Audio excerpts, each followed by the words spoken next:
कल्पना सोरेन ने उड़ाई मुख्यमंत्री हेमंत सोरेन की नींद। जी हां, कल्पना सोरेन ने मुख्यमंत्री हेमंत सोरेन की उड़ाई नींद। कैसे और क्यों, बताएंगे आगे की चर्चा में। दरअसल बात ऐसी है कि झारखंड विधानसभा चुनाव में इस बार जो मुकाबला है बेहद ही रोचक होने वाला है एनडीए और इंडिया के बीच। लेकिन इस बीच एक विधानसभा सीट की खूब चर्चा हो रही है और वह सीट है गांडे विधानसभा की सीट। और हो भी क्यों ना, क्योंकि यहां से मुख्यमंत्री हेमंत सोरेन की पत्नी कल्पना सोरेन झारखंड मुक्ति मोर्चा की ओर से मोर्चा संभाल रही है। और यहीं से शुरुआत होती है कि कल्पना सोरेन ने मुख्यमंत्री हेमंत सोरेन की नींद उड़ा दी है और मुख्यमंत्री हेमंत सोरेन सोच में पड़ गए हैं कि अब यहां से कल्पना सोरेन को कैसे जिताया जाए, क्या रणनीति तय किया जाए जिससे कि कल्पना सोरेन जो कि उपचुनाव में जीत हासिल की थी फिर से वो जीत हासिल कर ले। लेकिन इस बार राह आसान नहीं होने वाला है, क्योंकि कल्पना सोरेन ने कुछ ऐसा कार्य कर दिया है, कुछ ऐसा प्लान तैयार किया है जो भारतीय जनता पार्टी के लिए खुशखबरी से कम नहीं। बताएंगे आपको। हमारे सहयोगी निरंजन जी इस वक्त हमारे साथ मौजूद हैं।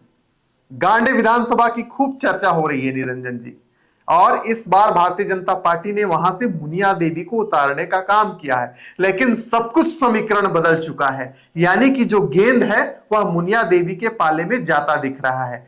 क्या जानकारी है, क्या कहेंगे, कैसे कल्पना सोरेन ने मुख्यमंत्री हेमंत सोरेन का नींद उड़ा दिया, ये बताइए। विशाल, झारखंड विधानसभा चुनाव का माहौल है। पूरा झारखंड जो है वो चुनावी माहौल में रंग चुका है और इस लोकतंत्र के सबसे बड़े महापर्व को जो है बड़े ही हर्षोल्लास के साथ लोग मनाते हुए भी दिखाई दे रहे हैं। लेकिन इस बीच में झारखंड की राजनीति में जो इस वक्त चिंता का विषय है, खास करके हेमंत सोरेन के लिए, वह गांडे विधानसभा का सीट है। गांडे विधानसभा का सीट इसलिए चिंता का विषय है क्योंकि देखिए, इस बार भारतीय जनता पार्टी ने जब 66 प्रत्याशियों की घोषणा की तो उसमें से 12 महिलाओं के ऊपर उन्होंने विश्वास जताया और उन्हें टिकट देने का काम किया। उसमें से एक महिला मुनिया देवी है। मुनिया देवी देखिए 2010-11 में पंचायती राज की चुनाव में जो है वो सक्रिय तौर पर राजनीति में आई। आपको पता होगा कि 32 वर्ष के बाद झारखंड में पहली बार 2010-11 में चुनाव हुआ, तो उस वक्त से मुनिया देवी जो है वो राजनीति में आई और सक्रिय होकर के राजनीति कर रही है। इससे पूर्व जो है वो विशुद्ध रूप से गृहिणी थी। लेकिन 2010-11 के बाद देखिए, जैसे वो राजनीति में आती है तो धीरे धीरे राजनीति में जो कद है वो कद धीरे धीरे उनका ऊपर उठते जाता है और अपना एक जो लोकप्रियता है, अपनी एक जो कुनबा है वो अलग कुनबा बनाने में वो सफल होती है। मुखिया बनती है। मुखिया बनने के बाद देखिए वर्तमान में गिरिडीह जिला परिषद की वो अध्यक्ष है और जिस विधानसभा सीट से इस बार भारतीय जनता पार्टी ने टिकट दिया है उन्हें, वह टिकट जो है वह गांडे विधानसभा सीट है।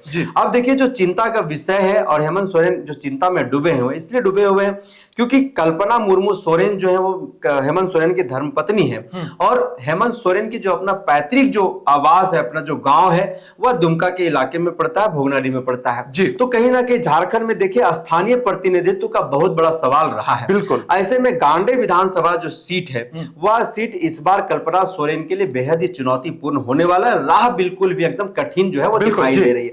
इसलिए क्योंकि जहां से गांडे से वो चुनाव लड़ रही है, वह विधानसभा सीट जो है वह मुनिया देवी का अपना पैतृक जगह है, यानी कि उसी जमीन में वो जन्म ली, उसी जमीन में पली बड़ी हुई और वहीं पर जो है पिछले 1 दशक से ज्यादा जो है वो कहीं ना कहीं राजनीति कर रही है और लोगों का जनप्रतिनिधित्व भी कर रही है।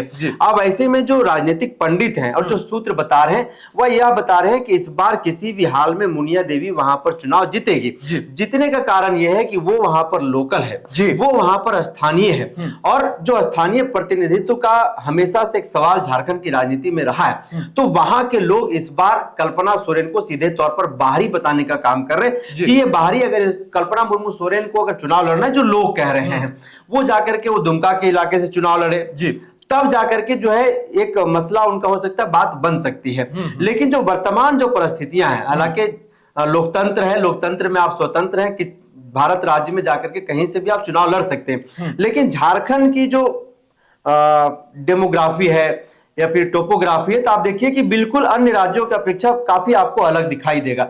ऐसे में जो गांडे विधानसभा का जो सीट है वो बेहद ही दिलचस्प होने वाला है और कल्पना मुर्मू सोरेन जिस तरीके से बाय इलेक्शन में, जब पति जेल चले गए, बाय इलेक्शन कराया गया, वहां के जो वर्तमान विधायक थे उस वक्त के, उनको इस्तीफा दिलवाया गया, फिर कल्पना को चुनाव लड़ाया गया, तो एक सिंपैथी में लोगों ने वोट दिया कि चलो इनके पति को जेल हो गया है, इनको एक बार हम अवसर देते हैं। लोगों ने अवसर दिया, लेकिन इस बार वहां पर ऐसा कोई ना तो सेंटीमेंट है, नहीं ऐसी कोई सिंपैथी है जिसके बल पर कल्पना सोरेन जो है वो वहां से वोट मांगेगी।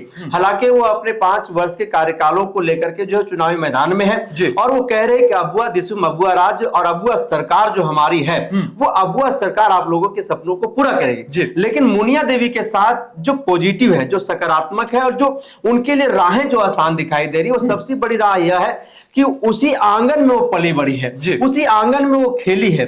तो कहीं ना कहीं अगर हमारा जो आंगन होता है, उस आंगन का सबसे प्रबल और सबसे पहला जो प्राथमिकता होता है वो हमारा होता है। तो ऐसे कई एक बिंदु हैं जिन बिंदुओं के तहत वहां पर मुनिया देवी जो है वो कल्पना सोरेन के ऊपर हावी होते दिखाई दे रही है, और उनके लिए जीत की जो राहें हैं वो काफी आसान भी दिखाई दे रही है। विशाल, तो चलिए आपको बताते हैं कि इस बार गांडे विधानसभा क्षेत्र में स्थानीयता काफी प्रमुख मुद्दा रहेगा।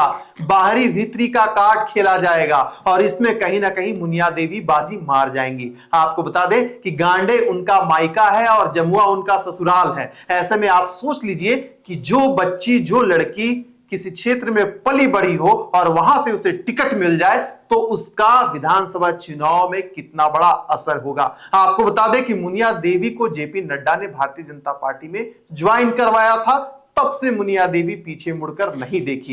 यही कारण है कि इस बार भारतीय जनता पार्टी ने उन पर भरोसा जताया है। दूसरा जो सबसे बड़ा बात है जो मुख्यमंत्री हेमंत सोरेन को चिंता में डाल सकता है वह यह है कि जब 2024 में अगर हम देखें जो उपचुनाव हुआ था गांडे में, जहां कल्पना सोरेन जीत कर आई थी, उस समय दिलीप वर्मा को भारतीय जनता पार्टी ने टिकट देने का काम किया था। लेकिन कुछ ऐसे लोग थे, ऐसे कार्यकर्ता थे जो नाराज थे दिलीप वर्मा को टिकट दिए जाने को लेकर।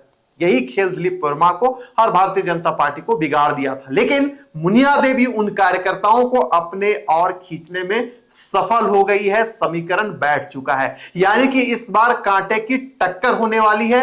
ऐसा हम नहीं बल्कि जो राजनीतिक पंडित हैं वह आंक रहे हैं। तीसरा जो सबसे बड़ा जो चर्चा का विषय बना हुआ है वह यह है कि कई सारे भारतीय जनता पार्टी के जो स्टार प्रचारक हैं इस बार हम कह सकते हैं कि उत्तरी छोटा नागपुर प्रमंडल में पहुंचेंगे और खास कर गिरिडीह में उनका कार्यक्रम होगा। ऐसे में जो सीधा लाभ है वह मुनिया देवी को मिलेगा और यह भी कहीं ना कहीं जो चिंता का विषय है मुख्यमंत्री हेमंत सोरेन और कल्पना सोरेन के लिए बनने जा रहा है।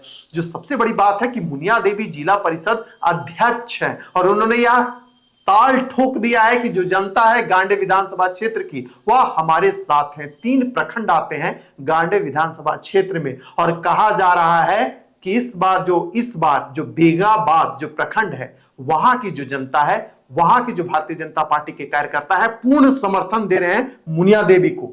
निरंजन जी क्या कहेंगे? यानी कि पूरा जन समर्थन मुनिया देवी को मिल रहा है, ऐसी जो सूचना है अब तक आ रही है। कैसे समीकरण बिगाड़ देगी मुनिया देवी कल्पना सोरेन का और चिंता में डाल देगी मुख्यमंत्री हेमंत सोरेन का?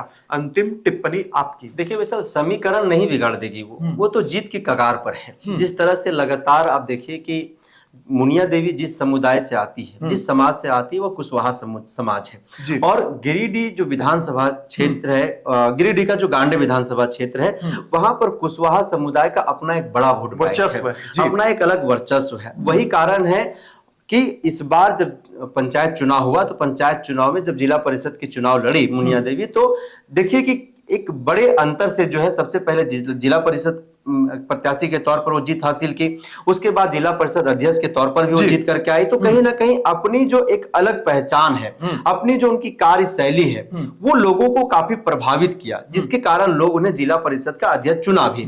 अब देखिए कि कहीं ना कहीं लोगों के सामने एक लोक लाज का भी एक सामने जो है एक कह सकते हैं कि उनके सामने एक पैमाना आ गया है। हाँ। एक लाज बचाने की बात आ गई कि घर की बेटी है, घर की बेटी को हम हारते हुए कैसे देख सकते हैं। तो घर की बेटी का इज्जत भी रखना है, घर की बेटी का सम्मान भी बचाना है, घर की बेटी का लाज बचाना है, घर की बेटी का लाज बचाना है कि विधानसभा का लाज बचाना है। क्योंकि कल अगर वो हार गई तो आपके ऊपर ही आरोप लगेगा कि आप अपने बेटी का लाज तो बचा ही नहीं पाए, अपनी बेटी का आप सम्मान नहीं रख पाए, यानी कि आप अपने माथे की पगड़ी को आपने झुका दिया। तो ऐसे कई समीकरण देखिए वहां पर बनते हुए दिखाई दे रहा है। और हेमंत सोरेन के लिए सबसे बड़ा यह चिंता का विषय है, क्योंकि एक तरफ उस माटी की बेटी है, बिल्कुल, जिस माटी में वो जन्म ली है, जिस घर में वो पली बड़ी है, तो आप उस घर में जाकर के सेंधमारी करने का रणनीति बना रहे हैं। तो यहां पर मुनिया देवी के लिए भी एक चुनौती होगा कि जो बाहर से आकर के दूसरे जगह से आकर के जो चुनाव लड़ रहे हैं, हालांकि झारखंड से ही कल्पना मुर्मू सोरेन है, जब शादी हो गया तो झारखंड की हो गई वो, लेकिन वो दुमका के इलाके से आती, तो दुमका से जाकर के गांडे में चुनाव लड़ना कहीं ना कहीं मुनिया देवी के घर में वो सेंधमारी करने वाली बात हो जाएगी। तो अपने घर को कैसे वो सुरक्षित रखती है, कैसे उस घर को बांध करके रखती है, अपने कैसे भाई बहन भौजाई चाचा जो छोटे भाई हैं भतीजे, कैसे उनको मना पाती है, कैसे उनके बीच में अपनी एक आओ जो हवा है कैसे उसको बरकरार रख सकती है, ये उनके सामने एक बेहद बड़ा चुनौती है। और जो वहां के जो लोग हैं, वहां के जो मतदाता हैं, जो उनके चाचा समान है, भैया समान है,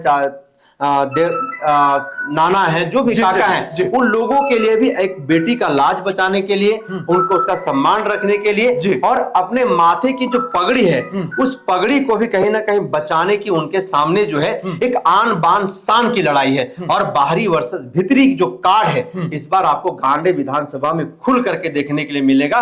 और कल्पना मुर्मू सोरेन, हेमंत सोरेन और पूरे झारखंड मुक्ति मोर्चा के लिए ये जो बाहरी भीतरी का कार्ड है, जिसके खिलाफ लगातार झारखंड मुक्ति मोर्चा जो है वो कहीं ना कहीं लड़ाई लड़ती रहती है। और एक बात और आपको मैं बता दूं कि मुनिया देवी आज से 1 वर्ष पूर्व झारखंड मुक्ति मोर्चा के ही कार्यकर्ता रही है, उसकी सिपाही रही है, लेकिन अब वह झारखंड मुक्ति मोर्चा से भारतीय जनता पार्टी में आ गई है। और भारतीय जनता पार्टी ने जो विश्वास जताया है उस विश्वास पर भी अब वो खरा उतरते हुए कहीं ना कहीं जो सूत्रों की हम सुन रहे हैं उसके माध्यम से वो खड़ा उतरने का काम करेगी। तो चलिए अगर हम गांडे विधानसभा का इतिहास पलटकर देखते हैं, जब से झारखंड अलग राज्य बना है तो उसकी इतिहास यही कहती है कि वहां से केवल एक बार 2014 में भारतीय जनता पार्टी ने विधानसभा चुनाव में जीत हासिल की थी, लेकिन वह जेएमएम का गढ़ है। वहां से एक बार कांग्रेस यानी सरफराज अहमद जो बाद में जेएमएम में चले गए वही जीत हासिल की थी। यानी कि कुल मिलाकर देखा जाए तो जो मामला है वह फिलहाल